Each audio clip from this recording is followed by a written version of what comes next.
अस्सलाम वालेकुम, कैसे हैं आप सब। मैं हूं Saira Gulzar. Welcome back to my channel. आज हम मज़ेदार चिकन ब्रेड बॉल्स बनाएंगे जो बड़े ही इजी और खाने में बड़े टेस्टी लगते हैं। चैनल पर नए हैं तो सब्सक्राइब ज़रूर कर दीजिएगा। वीडियो अच्छी लगे इसे लाइक करें। तो चलें अब हम इफ्तार स्पेशल में बनाते हैं अपने ज़बरदस्त से चिकन ब्रेड बॉल्स। सबसे पहले हम ब्रेड्स की फिलिंग बनाएंगे, जिसके लिए यहाँ पे मैंने 250 ग्राम चिकन लिया है। उसको हल्का सा नमक डाल के बॉईल करके श्रेड कर लिया था। अब देखें इस तरह से आपने छोटे छोटे पीसेस कर लेने हैं। अब इसमें हम 2 कटी हुई शिमला मिर्च ऐड करेंगे। मैंने यहाँ पे लंबाई में काटी है, आप चाहें तो इसको क्यूब्स में भी कट कर सकते हैं, छोटे छोटे ऑमलेट कट करके। एक यहाँ पे गाजर जाएगी इसमें अच्छे से कलर के लिए, उसको भी मैंने श्रेड कर लिया था। अब इसमें हम डालेंगे मायोनीज। तकरीबन 1 कप इसमें मायोनीज जाएगी, या जितनी आपको पसंद है, जितना आप इसका क्रीमी टेक्सचर रखना चाहते हैं उतनी आप इसमें मायोनीज ऐड कर दें। अब हम इसमें कुछ स्पाइसेस ऐड कर लेते हैं। 1 टीस्पून पिसी हुई काली मिर्च डालेंगे, साथ में हाफ टी स्पून कुटी हुई लाल मिर्च जाएगी। मिर्च मसाला आप अपनी मर्जी से कम या ज्यादा कर सकते हैं। अब इसमें हाफ टी स्पून ऑरिगेनो जाएगा, और साथ में आधा चम्मच इसमें लहसुन पाउडर ऐड कर दें। अगर आपके पास नहीं है तो आप इसको स्किप कर सकते हैं। और हाफ टी स्पून नमक ऐड करेंगे। नमक आप अपने टेस्ट के अकॉर्डिंग भी कर सकते हैं। दूसरा, चिकन जब बॉईल किया था उसमें भी नमक था और मायो में भी नमक होता है, तो आपने कोशिश करनी है कि नमक चख के तो फिर ही डालें। अब इन सारी चीजों को अच्छे से मिक्स करेंगे ताकि ये वेल कंबाइन हो जाए। सारी चीजें अच्छे से मिक्स हो गई हैं। आप इस फिलिंग को बना के पैटीज में यूज कर सकते हैं, रोल्स में यूज कर सकते हैं। ये मल्टीपर्पज फिलिंग है, ये बड़ी टेस्टी लगती है। आप किसी भी चीज में इसको यूज करके तो अपनी रेसिपी बना सकते हैं। अब हम यहाँ पे कुछ ब्रेड के स्लाइसिस लेंगे। इसका जो साइड्स हैं वो आपने कट कर लेनी है, क्योंकि ये थोड़ी सी सख्त होती हैं, तो हमें बॉल्स बनाने में थोड़ी सी दिक्कत आएगी। इनको आप निकाल दें। अब इस ब्रेड को हम गीला करेंगे। आप डायरेक्टली भी इसको पानी में डाल सकते हैं, लेकिन डायरेक्टली डालने से ब्रेड अक्सर टूट जाती है, मैनेज करना मुश्किल होती है। इस तरह से हाथ में ब्रेड लें, पानी लगाएं और ब्रेड को अच्छे से गीला कर लें, और एक्सेस जो इसका पानी होगा वो आप निचोड़ दें। अब 1 चम्मच की मदद से इसमें हम जितनी आपने फिलिंग इसमें रखनी है उतनी डालें, और इस तरह से फोल्ड करके तो एक बॉल बना लेंगे।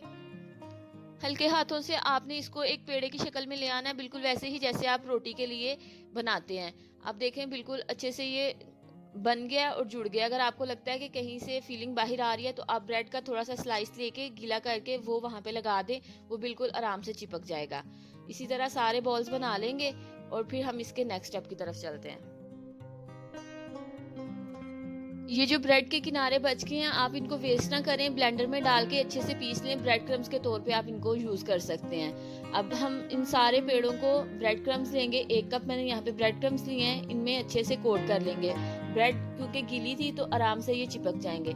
सारे बॉल्स को हमने इस तरह से ब्रेड क्रम्स में कोट कर लेना है। ब्रेड क्रम्स की कोटिंग के बाद आप इनको फ्रीज कर सकते हैं। 1 महीने तक ये आराम से चल जाएंगे। जब आपका दिल करे आप इनको निकाल के डीप फ्राई कर सकते हैं। यहाँ पे मैंने ऑयल रख दिया था मीडियम फ्लेम पे अच्छे से गर्म होने के लिए। जैसे ही ऑयल गर्म हुआ है, अब इसमें हम अपने ब्रेड बॉल्स डालेंगे और मीडियम फ्लेम पे फ्राई कर लेंगे। बहुत तेज आंच पे आपने फ्राई नहीं करना, ब्रेड क्रम्स बहुत जल्दी जल जाते हैं और ये अच्छे से कुक नहीं होंगे। अब इनको 1 बाय 1 हम ऑयल में ऐड करेंगे और दोनों साइड से जबरदस्त सा गोल्डन कलर आने तक अच्छे से फ्राई कर लेंगे। तकरीबन 5-6 मिनट लगेंगे और हमारे बॉल्स दोनों तरफ से फ्राई हो जाएंगे, क्योंकि ऑलरेडी सारी चीजें इसमें कुकड है। बस हमने इसको एक क्रिस्पी सी लेयर देनी है और एक अच्छा सा कलर। अब इसकी साइड चेंज करेंगे और दूसरी तरफ से भी अच्छा सा कलर आने तक इसको फ्राई कर लें। आप इनको अफ्तार के अलावा बच्चों के लंच बॉक्स में भी बना के दे सकते हैं। अब देखें अच्छा सा कलर आ गया है दोनों तरफ से। अब इसको हम निकाल लेते हैं। ये बड़ी ही मजे की लगती हैं, ऊपर से क्रिस्पी अंदर से सॉफ्ट, और जो इसकी फीलिंग है वो बहुत ही क्रीमी। 3 किस्म के इसमें टेक्सचर्स आएंगे, बड़े ही मजे के लगते हैं। आप इस रेसिपी को घर में जरूर ट्राई करिएगा और मेरे साथ फीडबैक शेयर करिएगा कि आपको ये रेसिपी कैसी लगी। अब मैं आपको इसको एक दफा तोड़ के चेक करवाती हूँ कि ये अंदर से लग कैसे रहे हैं। अब देखें ऊपर से ये क्रिस्पी है, अंदर से जो ब्रेड है वो सॉफ्ट है, और फिलिंग कितनी ही जबरदस्त और क्रीमी लग रही है। आप इसको बनाएं और इंजॉय करें। वीडियो अच्छी लगी हो इसको लाइक कर दीजिएगा, चैनल को सब्सक्राइब करना मत भूलिएगा। बहुत जल्द मिलेंगे नई रेसिपीज के साथ। तब तक अपना बहुत ख्याल रखें और मुझे दुआओं में याद रखिएगा। अल्लाह हाफिज।